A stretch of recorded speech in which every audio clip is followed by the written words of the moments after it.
Hi folks, welcome to another digital lesson here from Mr. Huskin. Today we're doing another compare and contrast lesson. This time we're going to be comparing and contrasting the U.S. presidency with the Pennsylvania governorship.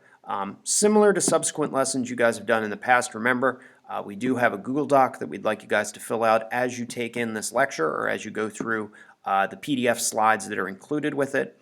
There is an outline attached as well where you're welcome to take your own notes for the benefit of your notebook and for study. And then just remember, we do have that final assessment, that 5-point final assessment at the end of all of this. That's going to kind of test your knowledge of this presentation. So make sure you guys take care of those features to get full credit on this assignment. And today, like I said, we're going to be talking about the Pennsylvania governor. So we're going to give you some of the nuances of what makes the executive branch of our state government tick.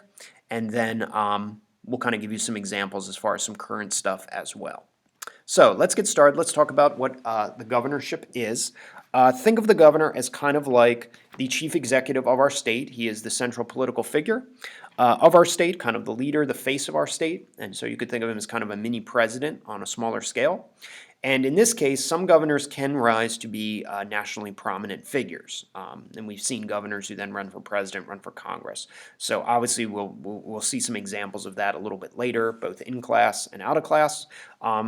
So we'll see some of that moving forward as we kind of discuss the rest of what we have here in this presentation today.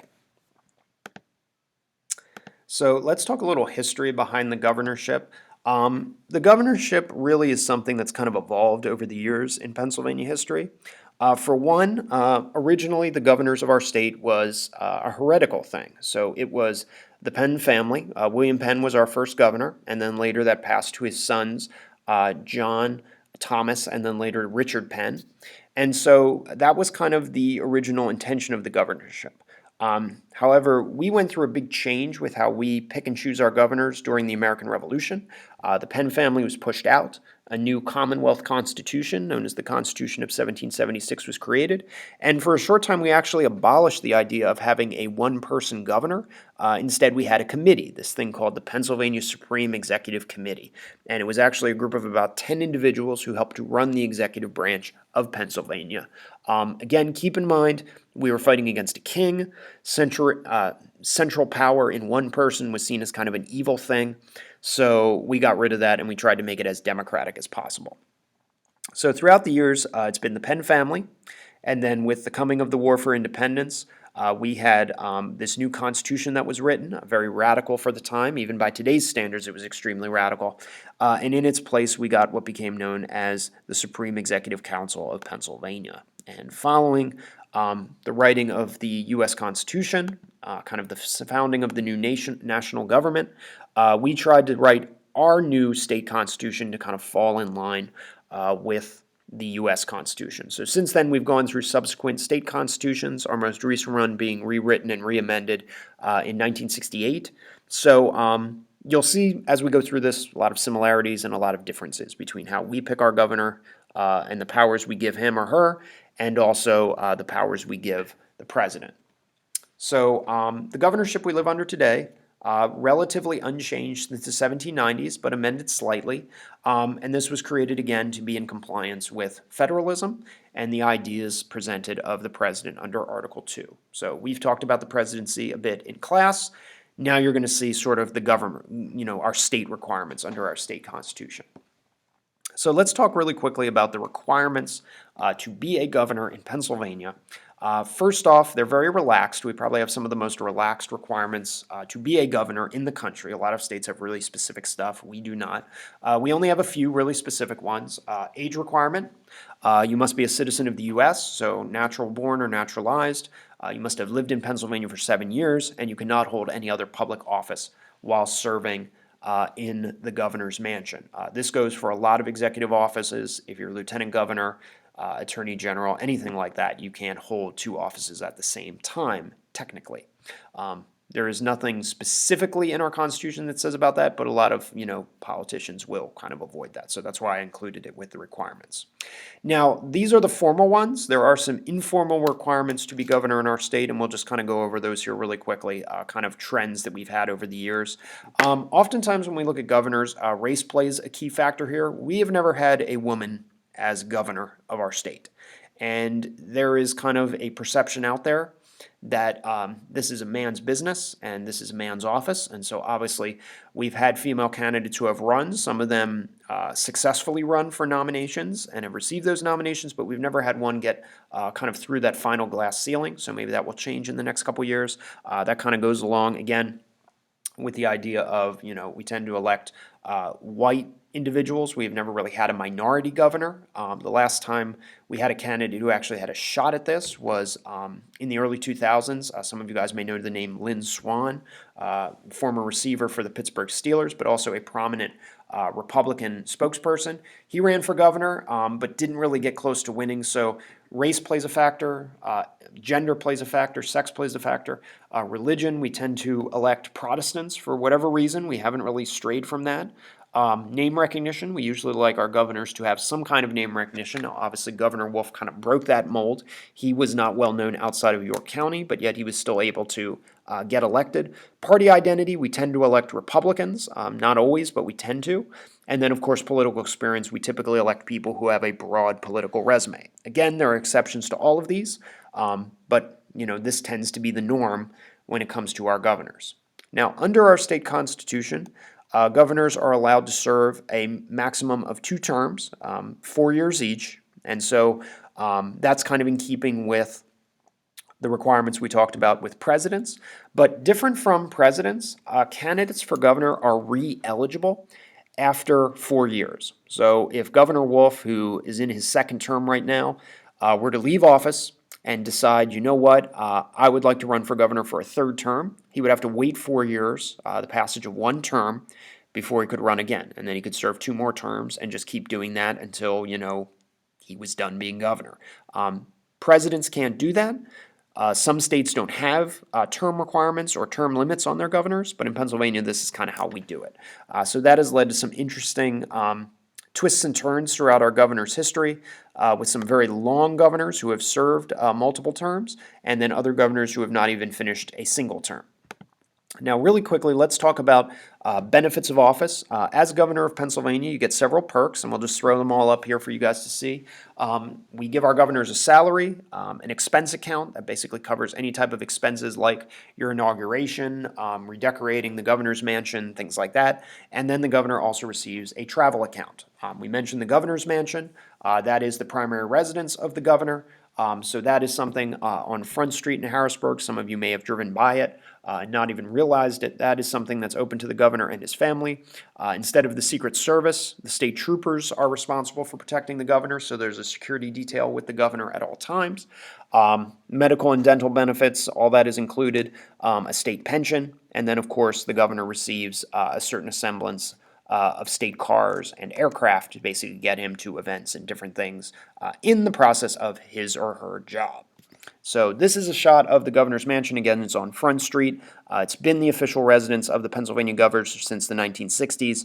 A lot of people kind of miss it as they drive by. But, if you are on Front Street by the river in Harrisburg and you drive by it, this is where traditionally our governors have lived and kind of, done their private existence during their time in Harrisburg. Very quickly, let's walk you guys through the responsibilities of the governor. Again, very similar here to the U.S. president. Governors are responsible for running the executive branch of our state, so that includes staffing government offices, having a quote-unquote state cabinet of advisors. The governor is considered the commander of Pennsylvania military forces. That would be the National Guard. So if there's an emergency, they would have the power to call them out. Enforcing the state laws, that's also similar to the president. Kind of the main focus of the president's job is to enforce the law. Same with the governor. Governors can sign and veto laws, and governors, unlike presidents, have a really cool feature. Not only can they veto full laws, but they can also veto portions of laws. That's called a line item veto. That's why we include it there. I think we may have talked a little bit about that in class with the process of how a bill becomes a law. The governor can call the General Assembly, the legislature, into special session. And then some other powers here, the governor can grant pardons, but he can only do that with the consent of what's called the Board of Pardons. This is a committee of folks that includes the Attorney General. And if the governor writes a pardon, the board actually has to give final approval, so it's not a completely executive power like it is with the president. And then the governor can also provide direction to the legislative agenda, suggest bills. They can't write bills and introduce them, but they can provide direction to members of the legislature, usually of their own party. Now, very quickly to kind of wrap up this lecture, we're going to take you guys through some of the other major executive offices that go along with the governor. And all of these are kind of responsible for helping the governor run the executive branch a little more smoothly. So under our state constitution, the governor has very limited appointing powers. A lot of these things that oftentimes we talk about the president appointing an attorney general, appointing a secretary of the treasury. Governors can't do that. We actually allow you guys to elect a lot of these cabinet positions. And so that's a power that's a little different from what you see in Washington, D.C. versus Harrisburg. So let's look at some of these major executive offices. We sometimes refer to them as the row offices in Pennsylvania. And we'll just take you through each one and give you a little idea of what they do. So the first executive office that we're going to look at is lieutenant governor, kind of like the VP of the state. In Pennsylvania, we usually elect a lieutenant governor as part of a ticket with a gubernatorial candidate. And the lieutenant governor's job is very specific. Should the governor be unable to perform their duties, the lieutenant governor would step in. Lieutenant governor also acts as kind of like the president of the Senate, breaking votes, reading rolls, doing miscellaneous duties like that. So in many ways, this is very similar to the vice president. Another office that you might see in the row offices is attorney general. And this is kind of the top cop or the top investigator for the state of Pennsylvania. They are responsible for prosecuting crimes in Pennsylvania, and these would be crimes that specifically fall under statewide laws. So organized crime, corruption, consumer protection, that would all fall under state law. So the Attorney General would be responsible there.